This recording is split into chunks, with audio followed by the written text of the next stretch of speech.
Hello my friends, and welcome back to the garage. I wanted to do something special today to capstone the end of 2025, and what better way to celebrate our year of success than by looking back at all we've reviewed on the channel this year and ranking them from worst to first. I love ranking videos, and I think this would be a lot of fun to talk about. Let's briefly get into the ground rules and discuss how this is going to work. I'm not going to be ranking kits that I have not covered, which is why this isn't a Gunpla released in 2025 year in review. It doesn't make sense to rank kits that I haven't built, and to only rank things that we have covered on this channel. There were 18 total reviews this year, so we're going to be looking at those kits in particular. This ranking will be based off the criteria of my opinion. This is just how I feel on each kit as I look back at all that we've built. There could be some personal bias in here, and that's okay. Our lists don't always have to align. I want this to be a more personal video, but I will throw in some objective ways that I view kits that may help justify my ranking. Bandai releases will be getting their own list separate of third-party kits. I find these to be two different categories and should be separated entirely.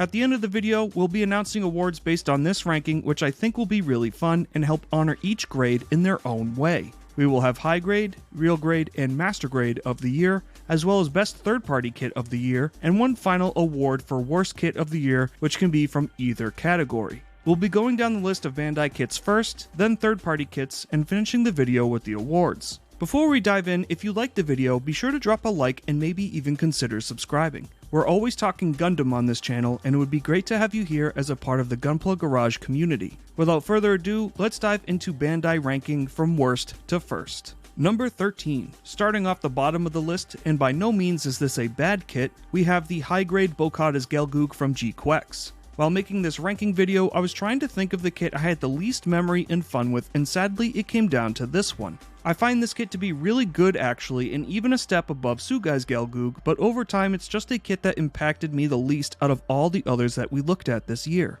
My biggest issue with this kit was the lack of a left to right swivel on the foot and the restrictive thigh rotation. This led to some really restrictive poses, and that was a bit of a bummer. The great things about this kit, however, are the small number of stickers and its upper half of the articulation. It looks really good out of the box with some panel lining and has a decent loadout that redeems its restrictive legs. The G-Quex Gelgoogs are definitely a good kit, just a bit forgettable for me when compared to everything else that we got this year. Number 12. Our 12th entry might be a bit surprising, but it's the high-grade G-Quex itself. Again, like Bokata's Gelgoog, this is a good kit in itself, but I would say it's a bit of an acquired taste when it comes to the design. The G-Quex is a really expressive kit and has some decent articulation to back this up. My biggest gripes with the G-Quex is the amount of paint correction it needs, as well as some flawed stickers out of the box. I was able to handle the paint correction no problem, but I know for many other builders this may be a bit of a harder task, so I tried to consider that with my ranking. I started this year really positive on the G-Quex design itself. It gave me the impression of a moose more than anything. What really soiled my outlook on the G-Quex itself is just where the series went as a whole. The twist at the end is not something I particularly enjoyed, and while I tried to remain open-minded, it did seem a bit too derivative of Evangelion designs, which I've truthfully never been fond of. The kit is pretty good, but I'm ready to get back to more traditional designs and stories. Number 11. Number 11 on our list is going to be the Gallus J. This is a kit I've been wanting for a while now, as Double Zeta Gundam is a series I find to be underrated. The Gallus is one of our first Neo Zeon mobile suits that we see in the series, and really just looks like a natural evolution of Zeon design philosophy. Just like the G-Quex, it does need a lot of paint correction out of the box to be anime accurate, which is to be expected out of a cheaper high grade. Unfortunately, this kit had some fitment issues on my copy, which isn't something we usually experience from Bandai. What carries the kit so high for me is the design itself, because I love the look of the Gallus a lot, so this is one of those moments where my subjectivity takes over. Despite those issues, the Gallus does have some nice gimmicks with it, like the retractable armor on the back of the leg to buy more articulation.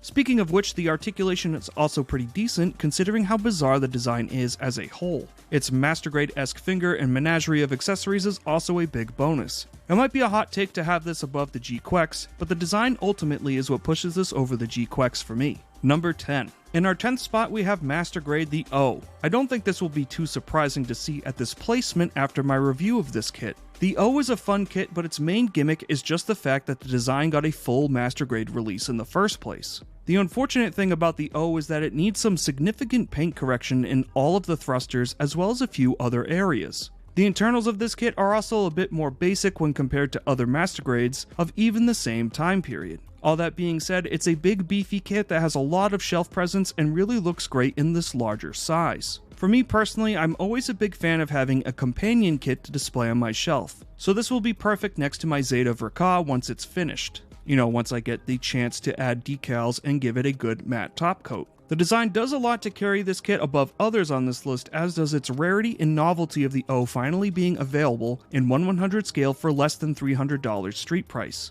I think this is a well-balanced place for the O on this year's ranking, as we looked at a lot of really good kits this year. Number 9. Finally breaking through the top 10, we have the Police Zaku from G-Quex. I think this kit did a really good job putting a unique spin on the Zaku design. I really enjoy the blue coloring as well as the curved armor panels. This Zaku to me looks very organic with its design and the aesthetic giving off a type of futuristic cyberpunk vibe, and I like that a lot. Some fans have issues with the thigh thrusters, and I think that would be fair criticism. I don't fault anyone for having that issue with this design. Beyond that, I think this kit has a lot of charm and good looks. It has some decent articulation despite its boisterous, unique design, and mostly color accurate out of the box, with the included stickers doing a decent job to add the white accents throughout the kit. I just really like this kit a lot and even plan on doing an Atom Smasher inspired custom build one of these days when I can finally carve out some free time to do so. A kit that inspires your imagination is owed a lot of credit, and for that I think this is a well-deserved spot on my ranking.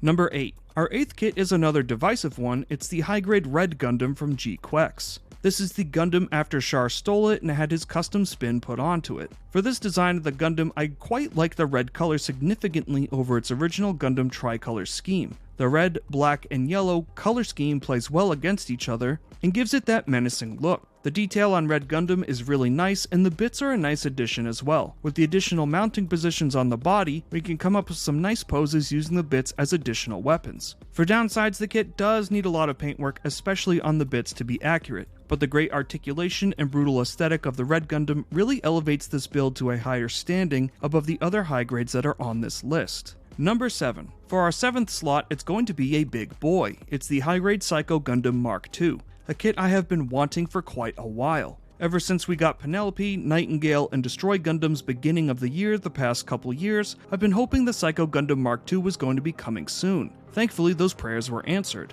The Psycho Gundam Mark II is an improvement over the original Psycho Gundam and has a lot of significance in both Zeta and Double Zeta Gundam series. It's got some great and stable articulation behind it despite being so tall. It also comes packed with some great accessories and display options for those accessories. I can't really think of many bad things about the Psycho Gundam Mark II, which is why it's very high up on the list. There's some great detail included on this kit, and I'd love to get another one and just take my time and paint all the details. If you like big kits, the Psycho Gundam Mark II really won't let you down. Number 6. Our 6th kit is a kit I really enjoyed a lot. It's the MGSD Gundam Aerial. The Aerial looks so insanely good in these proportions, it was the perfect candidate for the MGSD line. Not only does it look great, it does have some very nice gimmicks like the swappable permet pieces, so we don't have to wait for a P-bandai add-on for permet score 6. It maintains all the features and gimmicks we saw with the original high-grade Aerial that came out a few years ago, but has upped the ante quite a bit, increasing articulation and detail.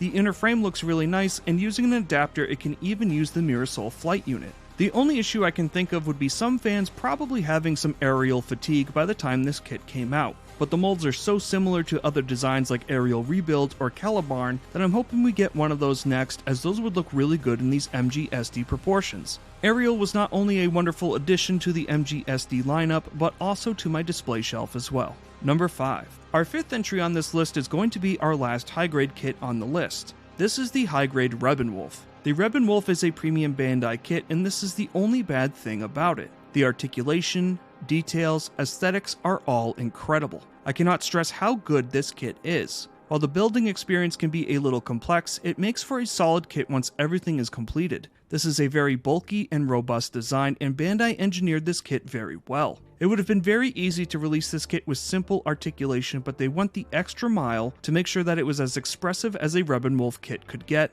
and I commend them for that effort. I'm really hoping we get a reissue of the Rebelwolf soon so people who missed the drop can get it, but I'd also really like to see a Rebelwolf in the Dovenwolf colors get released as well, as that's a really nice looking colorway on this design. Bandai absolutely knocked it out of the park with this kit. It is well deserving of this spot this high on the list. Number 4. Our fourth spot is the first Gundam I really fell in love with as a kid. It's the real grade Shining Gundam. The Shining Gundam is just like the real grade God Gundam in that it's extremely poseable and expressive. This kit is so expressive in fact that it can pull off any pose you can think of. Not only that, it improves some joints that some builders had issues with on the original God Gundam. The only gripe I had with this kit was some slightly shallow panel lines on the original build, but it wasn't anything major and was easily fixed with a panel lining pen. I'm always ecstatic when a new real grade comes out, and what keeps this below the other release this year is just the familiarity of it. This kit's construction is very similar to the God Gundam. That's not necessarily a bad thing, just that I wish we had a little bit more time between releases.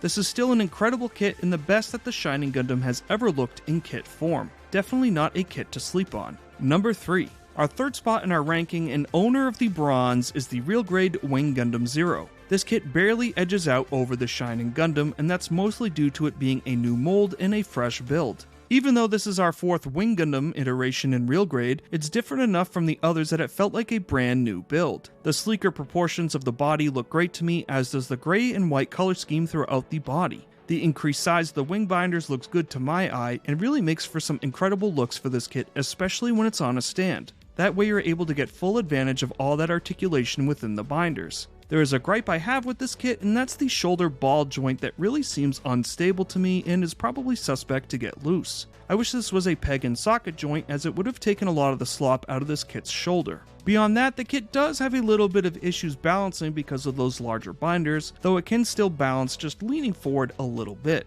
With those issues taken into consideration, I can't place it above the other two kits that are in second and first place. But I will say that this is a really cool looking kit with a lot of gimmicks behind it that help elevate this kit above its peers, despite all those small issues. A wonderful update to a very iconic design. I think this kit is well deserving of third place for this year's releases. Number 2. The second to best kit we looked at this year is the Master Grade Vidar. This was a really tough call, as both 1 and 2 had merits to take that first place spot, but Vidar was beaten out only by a small margin. Master Grade Vidar was an incredible build from the moment I opened the box. It's stable, articulate, and has amazing aesthetic behind it. I absolutely love Vidar's color scheme, loadout, and vibe that it has. The kit has a lot of great packed-in features too, like the real grade style sticker decals that can get entry builders a more elevated looking kit out of the box. Vidar is a wonderful successor to the already great Master Grade Barbatos that came out in 2019. I really loved my time with Vidar, and if you're a fan of Iron-Blooded Orphans, you'll really enjoy this kit as well.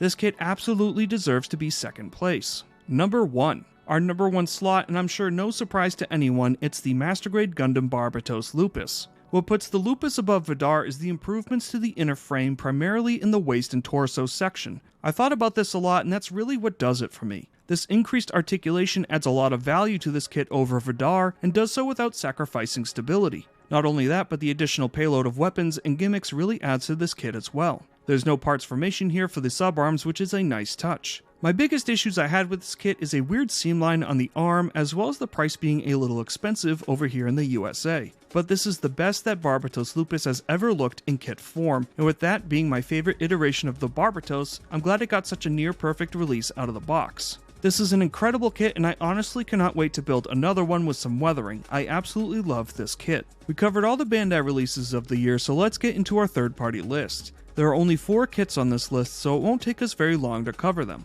Number 4. Our last place third-party kit, and honestly my least favorite kit of all of 2025, is the Plamo Loving Alien Jada. I've beaten this kit up a lot in my original review, as well as in the Amuro custom review, but for me to put it simply, the plastic quality here is just not up to snuff. The plastic is incredibly soft and prone to breakage, just from normal articulation and use. What's worse is the Jada's plastic seems to bind over time and get stuck in place. This is a great design, but just a horrible execution when it comes to a kit. This was a kit that I would only recommend to seasoned builders with experience. The design is cool, but almost not even worth bothering with this accident-prone pile of plastic disaster. Number 3. We're well past good and already nearly at the peak of third-party goodness. This is the Fat Cat 001 Gundam Real Grade 2.0 upscaled to 1/100 scale. These real grade upscales have been turning a lot of heads within the fandom recently. The 2.0 was a fantastic redesign of a classic with modern day design aesthetics. In terms of 1/100 RX-78-2s, this is my favorite one on my shelf right now.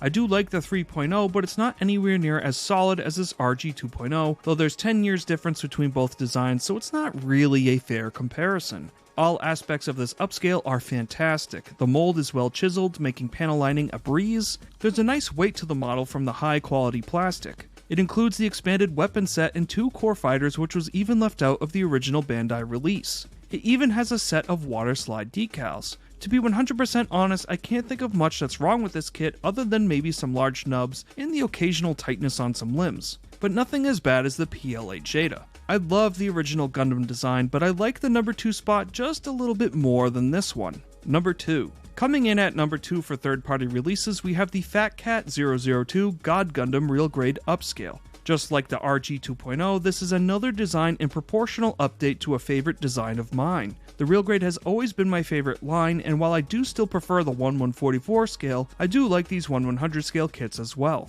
With the high resolution kit being exceptionally hard to find these days, this is a great stand-in for that kit. This kit fills the void of wanting that realistic look to the God Gundam that makes great use out of the 1/100 scale to expand its details. With this kit in the original Master Grade, you get the best of both worlds, with a realistic iteration and an anime-accurate iteration as well. What hedges the Fat Cat God above the Gundam 2.0 is I feel it has better nub placement, and of course the posability is absolutely incredible on the God, making it a little more fun to play around with over the RG 2.0 upscale. The God Gundam continues the trend of a great mold with well-chiseled panel lines, additional effect parts, and water slide decals. A great value packed into this box. Both great releases that I really enjoyed my time with in 2025. It was really hard to narrow down just one that I liked best over the other. With the Fat Cats covered, that leaves us just one last kit to talk about. The best third-party kit of the year goes to the Axis Model Works Osiris Aerial Dominator, aka the 1/100 scale Kshatriya.